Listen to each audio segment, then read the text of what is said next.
Video games often let you do some truly evil things when you think about it, even when sometimes you're not even playing as the bad guy. We've got 10 evil things done in video games, and we're looking forward to definitely hearing more of yours in the comments for a part 2. But let's get started off with number 10.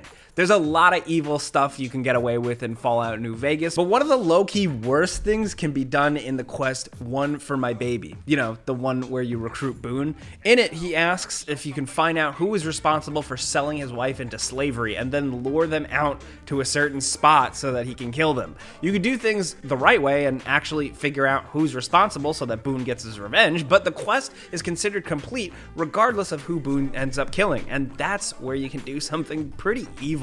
Instead of bringing out the woman who actually did it, you can instead lure out Boone's best friend Manny. Even though there's no evidence that he was responsible or anything, you can totally trick Boone into killing his friend, and then afterwards lie to him about the whole thing. So not only did you get Boone to kill an innocent man, who was also his friend, you tricked him into thinking that Manny sold his wife into slavery, so the actual person that did it is spared. It's an all-around nasty and weird thing to do, as there are plenty of other people you can pin the blame on if you're feeling lazy. Most of the other people in town Boone doesn't really care much about. The only reason you'd pick Manny is specifically to be extra evil. That's all there is to it.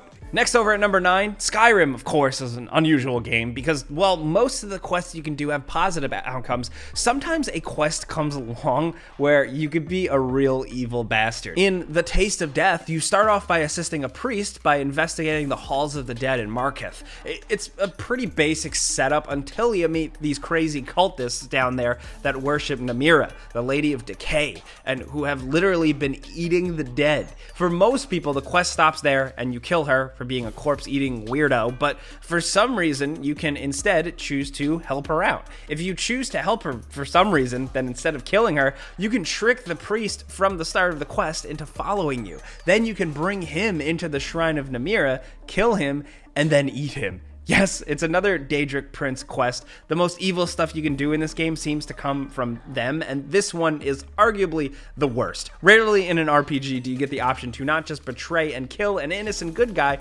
but also eat them.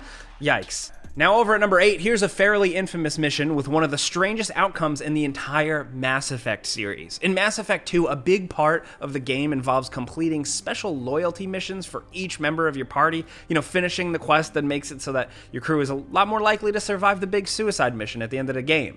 But this mission is different. Instead of saving your crew, you can get them all killed.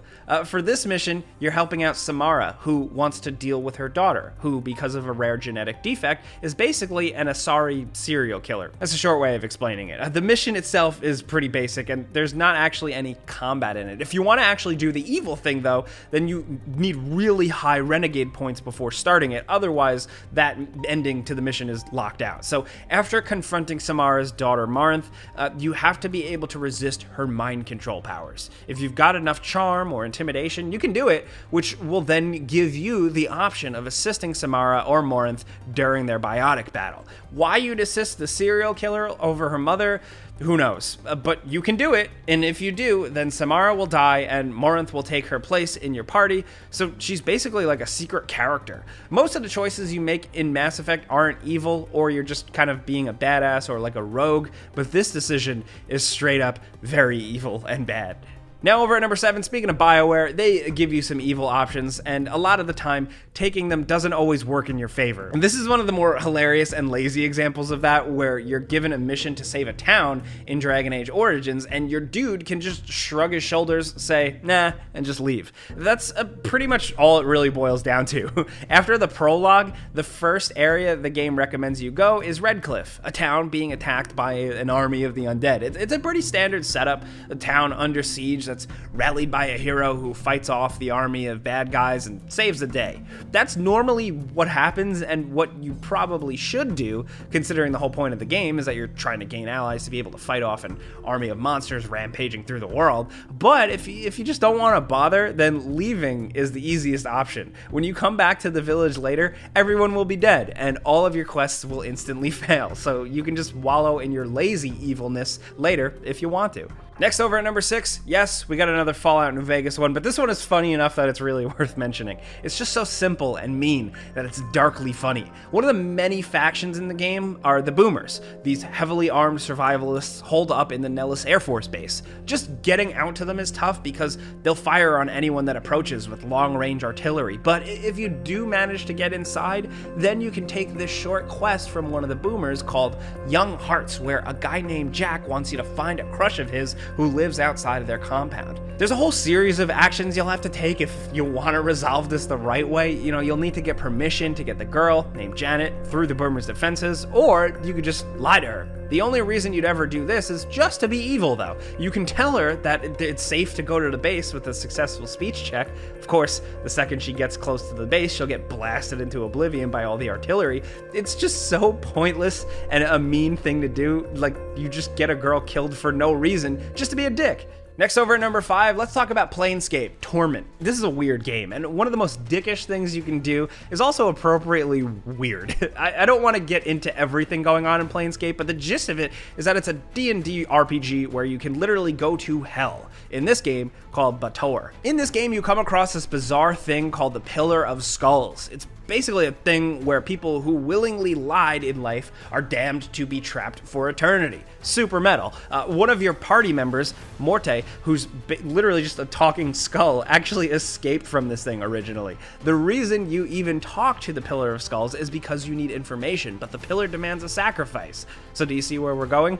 Yes, the one thing you can do is return Morte to the pillar to get the information you need. Like, it's bad enough to sacrifice someone to hell for eternity when they don't know what's in store for them, but this guy already escaped from here once and knows exactly how bad it is and never wants to go back, and you're just gonna put him back. That's just cold. This can be avoided by just giving the pillar a little bit of your blood. It's a permanent health loss, but it's nothing major, so you're basically killing a party member so you're not slightly inconvenienced, which makes it worse.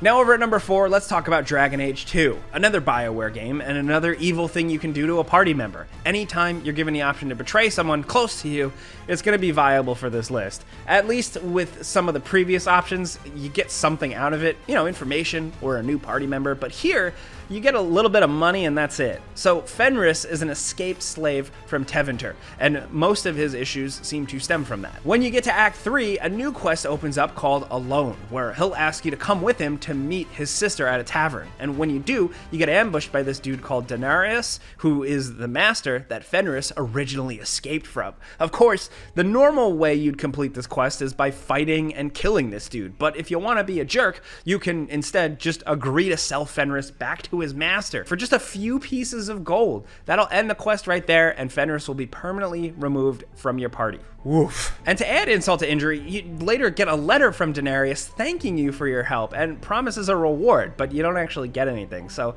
thanks a lot, dude. Spoiler alert, the slaver is an asshole.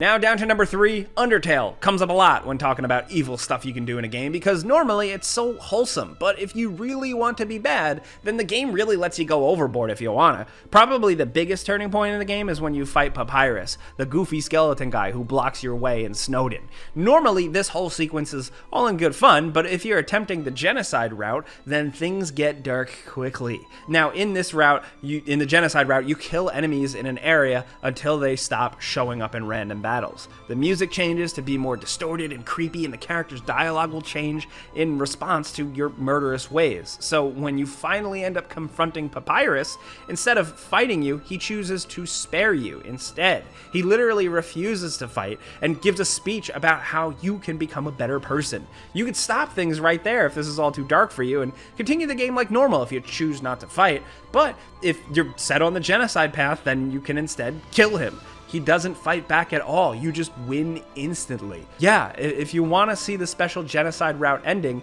you have to kill someone who literally refuses to fight back, and that's pretty messed up. Now down to number 2, here's another one from BioWare. Basically, the kings of evil stuff you could do to your own party, and this one from Knights of the Old Republic is probably the worst. So, in KOTOR, 2 of your party members, Zalbar and Mission Vow, come as a team. They're basically kind of partners, like Han Solo and Chewbacca, so they're pretty much best buds. Now, once you get far enough in the game, though, there's a point where you choose if you're light side or dark side. If you choose to be evil, then certain party members, like Mission, won't go along with it. If you want to be real really evil, then you can use your powers to force Zalbar into attacking mission. It only works if you've actually got the affect mind force power, but it can be done, and it's just so cruel. They're literally best friends, and you use your powers to get one to kill the other. That's just wrong and super Sith-like. Now down to number 1, let's talk Divinity Original Sin 2. This has got to be one of the nastiest things you could do in any RPG, and the amount of people you kill is like outrageous. What makes the whole thing more ridiculous is how pointless it is. Your whole mission during this quest is to stop a plot to release this deadly gas called Death Fog into the city. Why on earth would you fight through an army of enemies in an attempt to stop this thing, only to turn around and release it anyway? When you actually get to the machine, you're given a few options. Most of them make sense, like releasing the gas into the sea or detonating it here in the sewers, but it also just gives you the option of just going through with the bad guy's original plan. Doing so will kill nearly everyone in the city, which, remember, is the entire 4th act, so you kill almost every available NPC. It can pretty much ruin your game, and is a totally dumb thing to do, but if you really want to be super evil, you can do it. Not many games give you the option to release a dirty bomb into a major city, besides, you know, Fallout 3 and Megaton, which we'll talk about in another video. But hey, like, Original Sin 2 is all about player choice, and it just so happens that one of those choices is basically a Joker-style gas bomb attack. So there you have it. Those are 10 examples of some of the most evil things you can do in video games, but there's a lot of games out there with a lot of nasty in them, so we know you got some more examples. We want to hear yours down in the comments. If you enjoyed this video, though, and had some fun with us, clicking the like button is the best way you can help us out. We would really appreciate that, and if you're new, consider subscribing, because we put out videos every single day. But as always, thanks for watching. We'll see you guys next time.